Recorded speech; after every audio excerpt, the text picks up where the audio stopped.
Nangandam na ang ato mga kaigsuunang Muslim sa nagkalain-laing lugar sa Mindanao alang sa pagsugod sa Ramadan karong tuiga.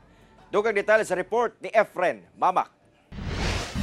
Kay wala makita ang bulan atol sa gimong moon sighting sa Bangsamoro Darul Ifta o BDI sa nagkadayang lugar sa Pilipinas Domingo sa gabi, gipangandaman na sa Muslim community sa nagkalain-laing lugar sa Mindanao ang pagsugod sa Ramadan sa Marso 12.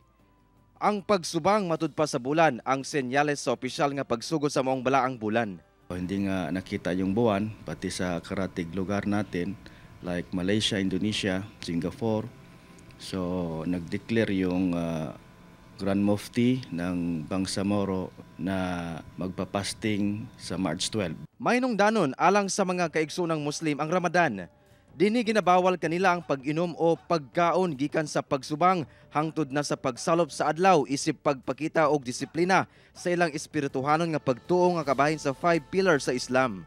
Ramadan ay ika-9th na month of sa Hijra calendar. So sa buwan ng Ramadan, dito ipinag-utos ng Panginoon yung pag-aayuno. Isa sa haligi ng Islam, we have 5 pillars of Islam. So isa doon, Somo Ramadan, yung pag-aayuno sa buwan ng Ramadan.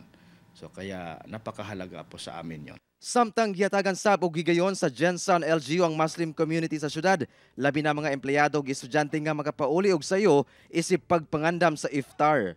Yung pagkakaalam ko na dito sa Gensan, no, sa LGU Gensan ay may parang pabor na ibinigay sa sa mga kapatid natin mga Muslim o sa aming mga Muslim na medyo early yung out pero temprano naman yung pagpapasok to early yung out para for preparation of course sa iftar, no, yung breaking of fasting and prayer din, no. Ana sa 29 hangtod sa 30 ka adlaw nakatagdang magpuasa ang atong mga kaigsunang Muslim karong bulan sa Ramadan.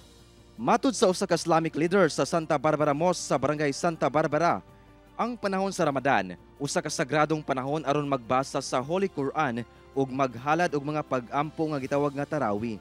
Dapat kami ay bilang Muslim, bilang tayo Muslim, paghandaan natin to kahit ano pang trabaho, kahit ano pang busy natin, dapat kapag time ng magtatarawih, magsasambahayang, araw man o gabi, dapat bigyan natin halaga kasi ito ay isang beses lang sa isang taon. Gipangandaman na sab sa ubang mga Muslim ang mga pagkaon nga gikinahanglan alang sa pag-break of fast nga gitawag nga iftar.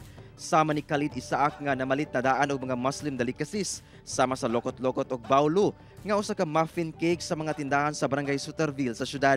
Mga like ganito kakanin, mga tinapay, alas 6. Sa Bangsamoro Region, mahimong alas 7:30 sa buntag hangtod alas 3:30 sa hapon sab ang oras sa trabaho o klase sa tanang tulungaan sa reyon karong panahon sa Ramadan. Samtang giatangan sab sa mga kaigsunang Muslim ang pailaw sa Bangsamoro Government Compound atol sa Ramadan. Sa Maguindanao del Sur, napuno na sa pailaw ang Golden Mosque sa Talayan isip preparasyon sa Ramadan. Kauban si Sim Romero sa kamera, ako si Efren Mamak para sa One Mindanao.